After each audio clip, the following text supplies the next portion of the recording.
Assalamualaikum warahmatullahi wabarakatuh. Perkenalkan, kami dari kelompok 5. Saya Alifia Rodotul Ilmi dan rekan saya Devri Khairul Rizki. Di sini kami akan membahas tentang hambatan-hambatan evaluasi pelaksanaan program bimbingan di sekolah. Langsung saja kita akan membahas tema tersebut.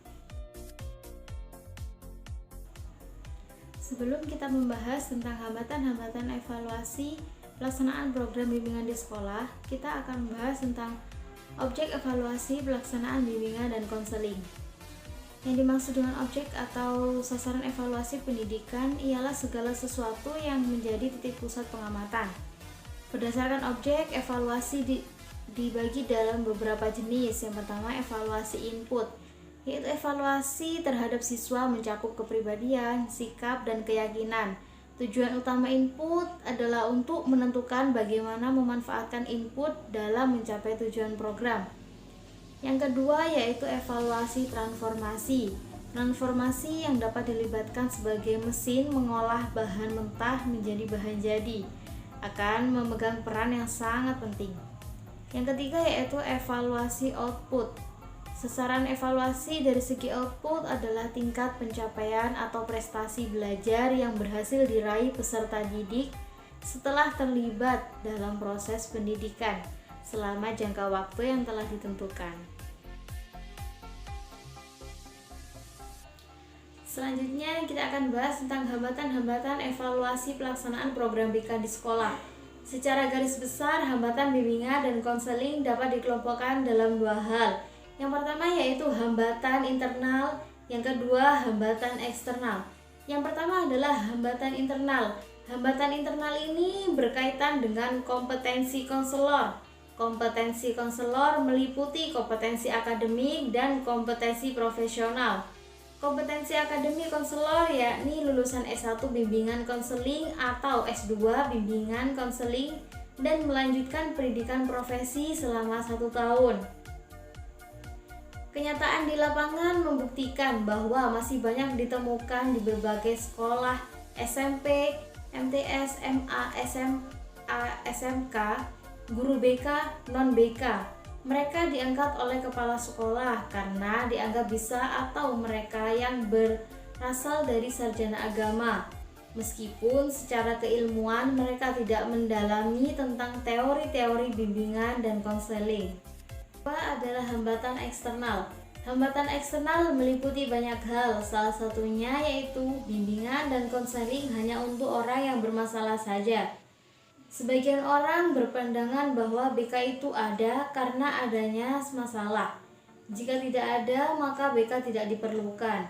Dan BK itu diperlukan untuk membantu menyelesaikan masalah saja.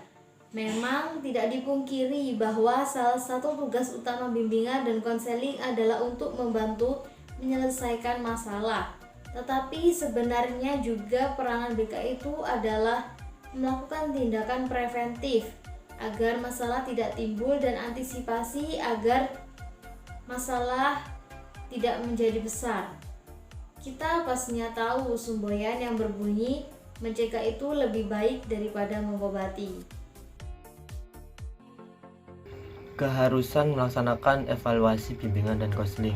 Membuat evaluasi berarti untuk mendapat efisiensi dan efektivitas dari usaha-usaha untuk mencapai tujuan-tujuan dengan menggunakan standar atau kriteria tertentu sebagai patokan. Dalam hal membuat evaluasi terhadap program bimbingan, diselidiki apa kegiatan-kegiatan yang dilakukan oleh pembawa efek-efek yang diharapkan sesuai dengan tujuan-tujuan yang ditetapkan untuk kegiatan-kegiatan. Teknisinya ialah dengan menerapkan kriteria-kriteria tertentu yang jadi dasar penilaian terhadap efektivitas program bimbingan.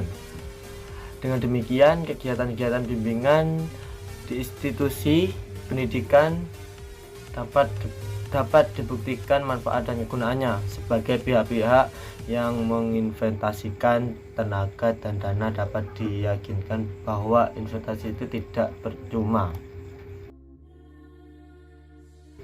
Cara mengatasi hambatan-hambatan seorang konselor. Yang pertama, buatlah program BK sesuai dengan kebutuhan dan situasi kondisi sekolah. Yang kedua, melaksanakan program sesuai dengan kemampuan Anda dan sekolah.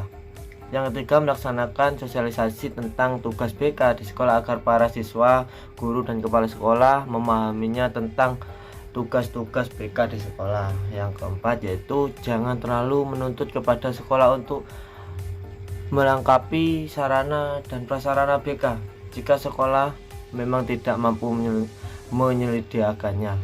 Namun membuat usulan adalah hal yang bijak untuk melaksanakan. Selanjutnya, kuasai konsep BK dan jangan malu bertanya jika Anda memang tidak menguasai layanan BK di sekolah. Selanjutnya, yang terakhir, jalin kerjasama yang solid antar guru BK melalui komunikasi intensif dalam forum MGBK, ABKIN, dan forum-forum lain yang dapat meningkatkan kinerja BK.